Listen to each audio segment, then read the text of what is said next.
इतिहास लिखा है इसमें, कुछ खास छिपा है इसमें। इतिहास लिखा है इसमें, कुछ खास छिपा है इसमें। मर्यादा है, कोई वादा है, विश्वास रखा है इसमें। सात फेरों से मिला ये तो उपहार है। मेरा श्रृंगार है, मेरा श्रृंगार है, मेरा श्रृंगार है, मेरा श्रृंगार है। Mangalsutra, mangalsutra, mangalsutra, mangalsutra, mangalsutra, mangalsutra, mangalsutra, mangalsutra.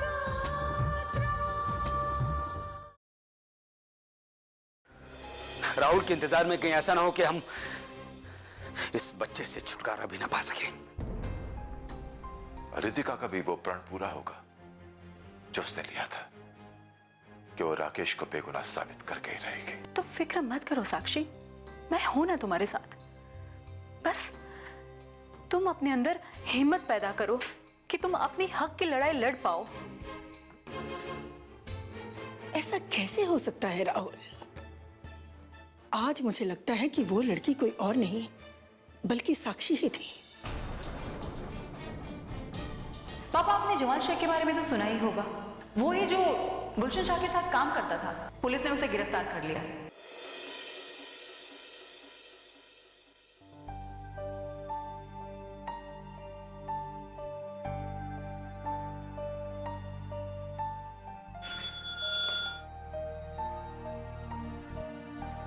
Good afternoon. Good afternoon. Devendra, Jamal Shaikh के बारे में कुछ खबर मिली? जी हाँ मैडम, पुलिस ने उससे पूछताछ की थी, लेकिन पुलिस को ज्यादा कोशिश करने की जरूरत नहीं पड़ी क्योंकि उसने खुद ब खुद सब कुछ अपने आप बक दिया। क्या? जी हाँ मैडम, वो उनकी रिपोर्ट लेकर के 2 ऑफिसर आए हुए हैं, आपसे मिलना चाहते हैं। बुलाइए बुलाइए बुलाइए। Good afternoon. गुड आफ्टरनून, बैठिए प्लीज।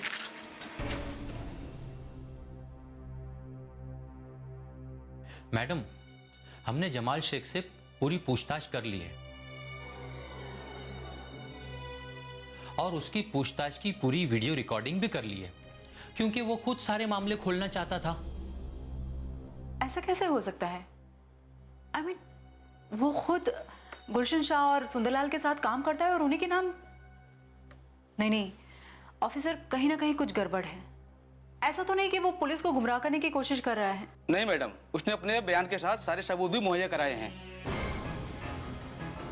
दरअसल मैडम, इनके आपसी रिश्ते खुदगर्जी की बुनियाद पर बने होते हैं और इसीलिए इन्हें टूटने में वक्त नहीं लगता। एनीवे, आप मुझे ये बताइए कि जमाल शेख ने अपनी बातों में किन किन बातों का खुलासा किया है? उसने साफ तौर पर गुलशन शाह का नाम लिया है जो उसके हर बिजनेस में शामिल रहा है।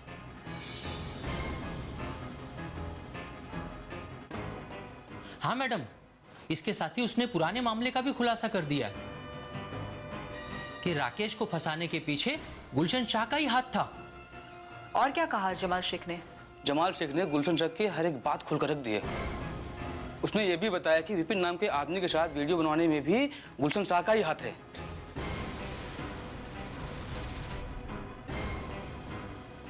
ताकि राकेश को अदालत में गुनहगार साबित करवा सके। अच्छा, चलो कोई तो है जो गुलशन शाह के खिलाफ गवाही देने के लिए तैयार है। अब देखती हूं कि गुलशन शाह को कानून से कौन बचा पाएगा। हम इसीलिए आपसे इजाजत लेने आए थे। अगर गुलशन शाह को अरेस्ट नहीं किया गया तो हो सकता है कि वो कानून को धोखा देने में फिर कामयाब हो जाए। ऐसा नहीं होगा ऑफिसर। हमारे पास पुख्ता सबूत है ना गुलशन शाह के खिलाफ। तो फिर तुरंत गुलशन शाह को अरेस्ट कीजिए। Mister Gulshan Shah, you are under arrest.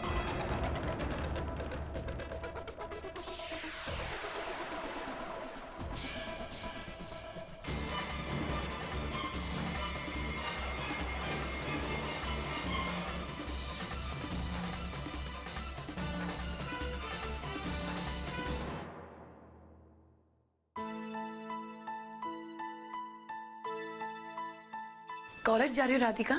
जी दीदी। तुम उदास क्यों हो? क्या सोच रही हो? दीदी वो मैं सोच रही थी कि ये किसका घर है, हम ये किसके घर में रह रहे हैं दीदी?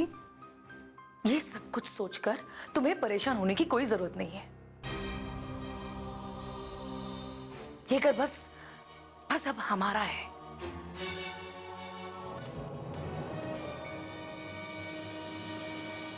उस घर को तो छोड़ दिया था हमने, लेकिन इस घर को हमें छोड़ने की कोई जरूरत नहीं है। लेकिन दीदी, मैंने कहा ना, तुम्हें ये सब सोचकर परेशान नहीं होना चाहिए। जी दीदी।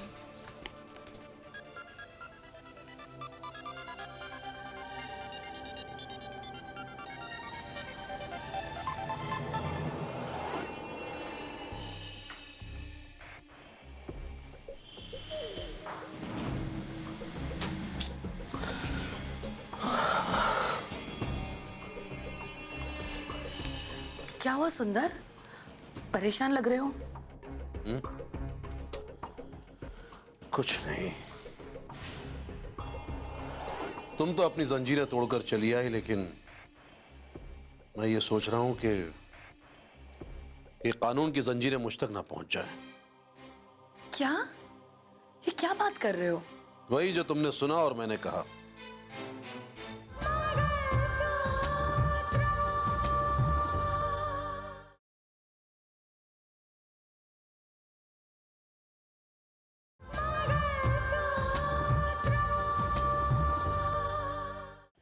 कि कानून की जंजीरें मुझ तक ना पहुंच जाए। क्या? ये क्या बात कर रहे हो? वही जो तुमने सुना और मैंने कहा। हाँ स्नेहा, मैंने तुम्हें बताया था ना उस जमाल के बारे में। एक नंबर का बदबख्त और कमजोर इंसान है वो। अरे उस नालायक को कितना समझाया था मैंने, लेकिन नहीं, कोई बात उसके पल्ले नहीं पड़ती। आखिरकार उसने अपना रंग दिखाई दिया, जुबान खोली थी उसने। मैंने कभी सोचा भी नहीं था कि वो इस हद तक चला जाएगा। लेकिन क्या हुआ सुंदर? ये पूछो कि क्या नहीं हुआ। कल तक जब उसकी जान के लाले पड़े थे ना, तो यहां एड़ियां रगड़ रहा था मेरे पास, गिड़गिड़ा रहा था, मिन्नतें कर रहा था। और आज जब वो गिरफ्तार हो गया है, तो पट से जबान खोल दी अपनी। अभी भी खबर मिली है कि फिर से पुलिस ने गुलशन भाई को गिरफ्तार कर लिया है। तुमने दरअसल जमाल को समझने में गलती कर दी।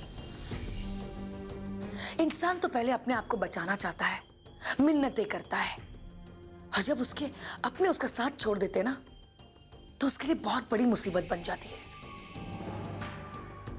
जैसे आज जमाल तुम्हारे लिए बन गया है। स्नेहा, यहां ये बात जरूरी नहीं कि गलती किसकी है और किसकी नहीं। मुझे तो इस बात का खौफ खाया जा रहा है कि आज उसने गुलशन भाई के खिलाफ जबान खोली है, कल ऐसा ना हो कि मेरा नाम भी ले ले वो। हाँ सुंदर, अब तुम्हें खुद को बचाने के बारे में सोचना चाहिए। यही सोच रहा हूं, जब तक ये मामला ठंडा ना हो जाए, मुझे इसी तरह से छुपे रहना होगा। और हाँ स्नेहा, देखो तुम मेरी सबसे करीबी हो, जिस पर मैं सबसे ज्यादा यकीन करता हूं, और मैंने जो तुम्हें प्लान बताया था ना, अब उसे तुम्हें अंजाम देना होगा। ठीक है, वो मैं देख लूंगी, लेकिन पहले तुम्हारा बचना जरूरी है। अरे मर गए सुंदर को मारने वाले और मिट गए मिटाने वाले। अफसोस तो इस बात का है स्नेहा कि अभी गुलशन भाई के लौट आने की खुशी भी हम नहीं मना पाए थे कि उसके पहले ही पुलिस ने फिर से उन्हें गिरफ्तार कर लिया और अपने शिकंजे में ले लिया। अब मेरी मुसीबत तो यह है कि अब मैं गुलशन भाई के घर वालों को भी क्या तसल्ली दूं, क्या दिलासा दूं उन्हें। तुम अपने बारे में सोचो सुंदर, अपने बारे में। गुलशन शाह की गिरफ्तारी के बाद तुम्हें यहां आना ही नहीं चाहिए था। न जाने कब, कहां और कैसे पुलिस यहां पहुंच जाए। तुम ठीक कहती हो उसने। फिर मैं चलता हूं और हम शाम को 5 बजे मिल्लत नगर के पीछे वाले रास्ते पर मिलेंगे।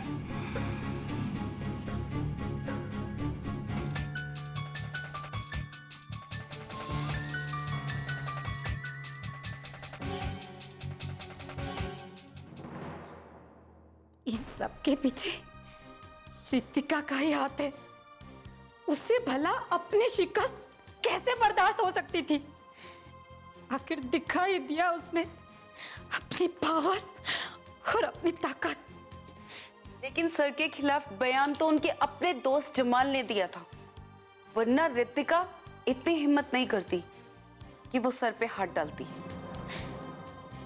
जमाल शेख ने बयान जरूर दिया था, लेकिन उस बयान का फायदा उठाकर गिरफ्तारी का ऑर्डर किसने दिया? वो तो रितिका ने दिया होगा ना? मैम आप परेशान मत होइए, सर गिरफ्तार ही हुए हैं ना, उनकी रिहाई के रास्ते हम ढूंढ लेंगे। और जब दो बड़े लोग आपस में टकराते हैं तो एक दूसरे पे भारी पड़ते ही हैं। और सर ने भी तो रितिका को परेशान करने में कोई कसर नहीं छोड़ी। पहले उसको विधवा का लिबास पहनाया और फिर उसके दूसरे पति मानस को फांसी के फंदे तक पहुंचाने का पूरा इंतजाम हो चुका था। वो अपने नसीब से बच निकला। वाह, यही सब सुनना चाहती थी मैं, जो आज सुन लिया। आप लोग अपनी बर्बादी पर आंसू बहाने की बजाय रितिका की बर्बादी के बारे में चर्चा कर रहे हैं।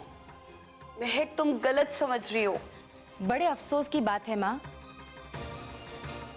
कि पापा ने तो गलत रास्ते इख्तियार कर ही लिए हैं, लेकिन उनको उस गलत रास्ते में धकेलने के लिए आप ही ने उकसाया होगा।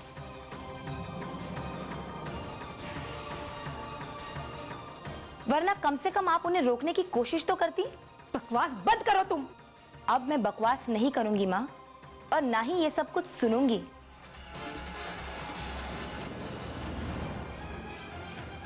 ये सब चर्चे जो चल रहे हैं कि गुलशन शाह ने ये किया, गुलशन शाह ने वो किया, मुझे लगता है माँ कि पापा के साथ आप भी अपनी शर्म को मार चुकी हैं।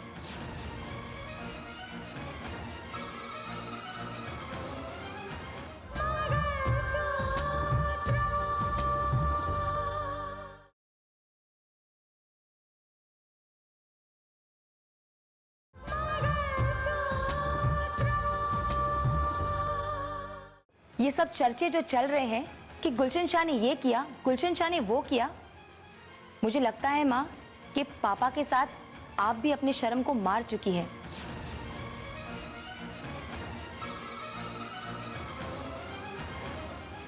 कि दुनिया चाहे कुछ भी कहती रहे, आपके ऊपर उसका कोई असर नहीं होगा। लेकिन मैं ये सब कुछ नहीं सुन सकती, इसीलिए मैं आज ही अमेरिका वापस जा रही हूँ।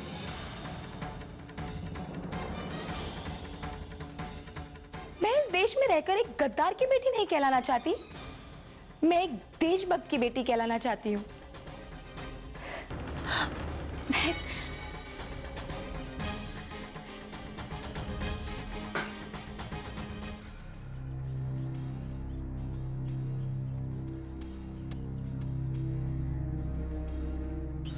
सुंदर, सुंदर तुम कहाँ थे? मैं तुम्हारे लिए इतना परेशान थी। अरे परेशान होने वाली कौन सी बात है? तुम्हें तो पता है ना कि पुलिस मेरी तलाश में लगी हुई है। चारों तरफ पुलिस का पहरा है। किसी तरह से छुपते छुपाते खुद को बचाते हुए यहाँ आ रहा हूँ। वही तो मैं तुम्हें बताना चाह रही थी। घर के आसपास पुलिस का पहरा है, तुम वहां बिल्कुल कदम मत रखना।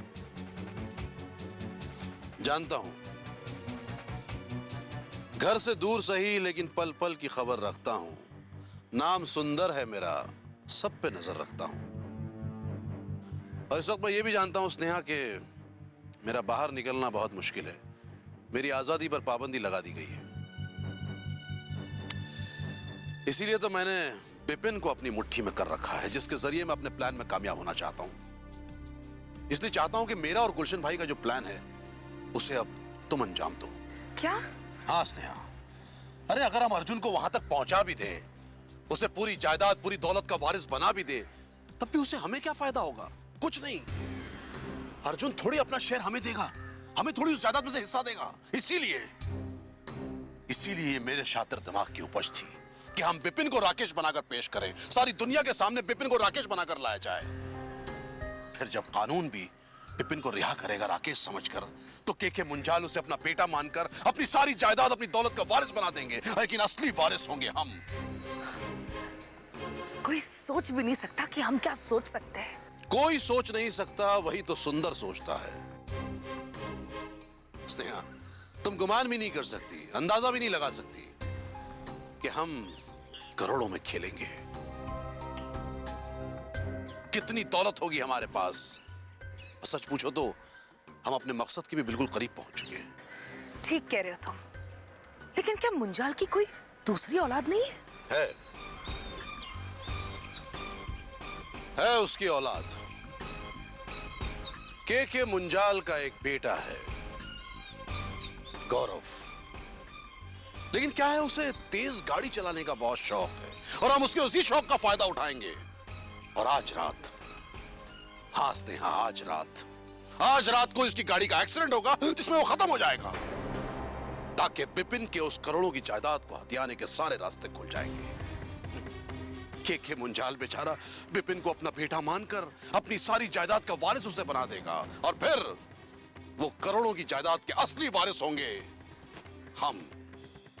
स्नेहा, तुम सोच भी नहीं सकती, गुमान भी नहीं कर सकती कि के मुंजाल कितनी बड़ी जायदाद का मालिक है।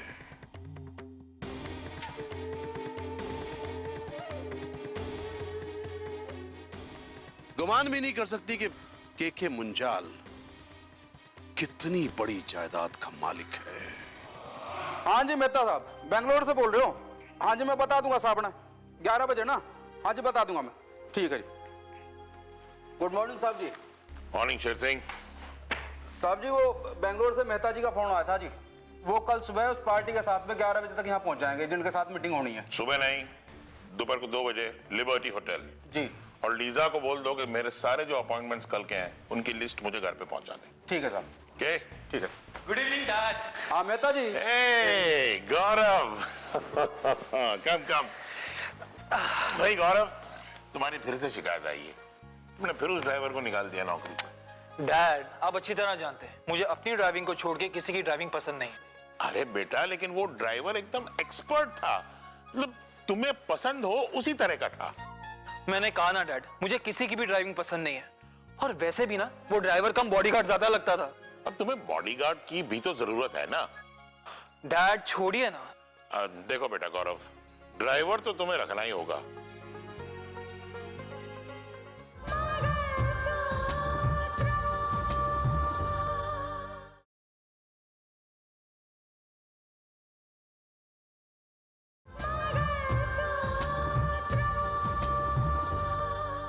अब तुम्हें बॉडीगार्ड की भी तो जरूरत है ना। डैड छोड़िए ना। देखो बेटा गौरव, ड्राइवर तो तुम्हें रखना ही होगा, क्योंकि तुम्हारी फास्ट ड्राइविंग मुझे बिल्कुल पसंद नहीं। डैड, आजकल लाइफ इतनी फास्ट हो गई और आप ड्राइविंग की बात कर रहे हैं। एनीवे, आपका कोई ड्राइवर मुझे पसंद आया ना तो उसे रख लूंगा। अब मैं चलता हूँ, बाय बाय। और सुनो, खाना साथ खाएंगे। Okay dad, see you, bye. वक्त पे आ जाना। ओके।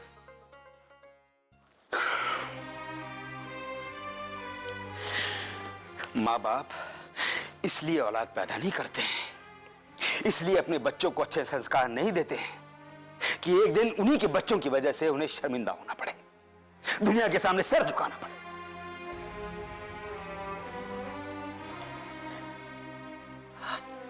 राहुल को तैयार करने के लिए कुछ तो करना होगा डैड। रितिका समझा चुकी है उसे, लेकिन अब लगता है कि हमें ही बात करनी होगी। तुम क्या कहना चाहते हो कि मैं जाकर उस राहुल से बात करूं? राहुल से नहीं डैड, उसके माँ बाप से। उन्हें समझाना होगा कि राहुल की वजह से हम पे कितनी मुसीबतें टूट पड़ी हैं। हमें उनसे बात करनी होगी डैड। नहीं, मैं उनके सामने रिश्ते के लिए हाथ फैलाने नहीं जाऊंगा। अगर उन्हें समझना होता तो बहुत पहले समझ चुके होते। जाहिर सी बात है कि वो लोग समझना नहीं चाहते। अरे बेटा अपनी गलती कबूल नहीं करना चाहता है, माँ बाप अपने बेटे की गलती कबूल नहीं करना चाहते। नहीं पापा जी, ऐसी बात नहीं है। ऐसी ही बात है। चाहे कुछ भी हो जाए, मैं उनके सामने गिड़गिड़ाने नहीं जाऊंगा कि मेरी बेटी को अपने घर की बहू बना लीजिए। पापा जी, आप एक बात भूल रहे हैं, हम लड़की वाले हैं। और लड़की वाले हमेशा लड़की वालों के सामने झुकते हैं। अरे बहू, वो झुकना कुछ और होता है। अगर मैं अपनी बेटी के लिए कहीं रिश्ते की बात करने जाता तो झुक कर ही बात करता, लेकिन वहां मेरी आंखें शर्म से झुकी हुई नहीं होती। यहां मुझे आंखें झुकाकर बात करनी पड़ेगी।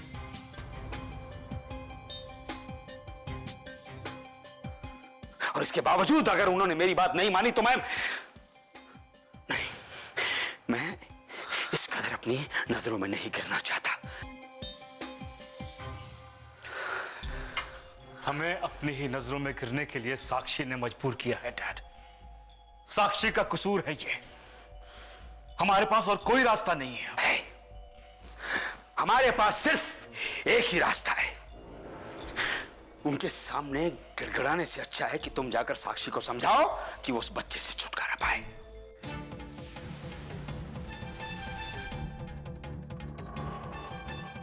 उसके बाद कोई अच्छा सा लड़का देखकर हम उसकी शादी कर देंगे। लेकिन बस बहू, मुझे समझाने की जरूरत नहीं है।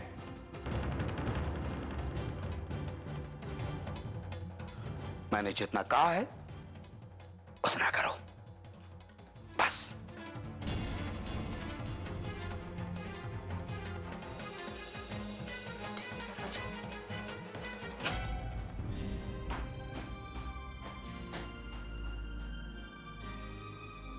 मैं कोशिश करूंगी, एक बार फिर से कोशिश करूंगी।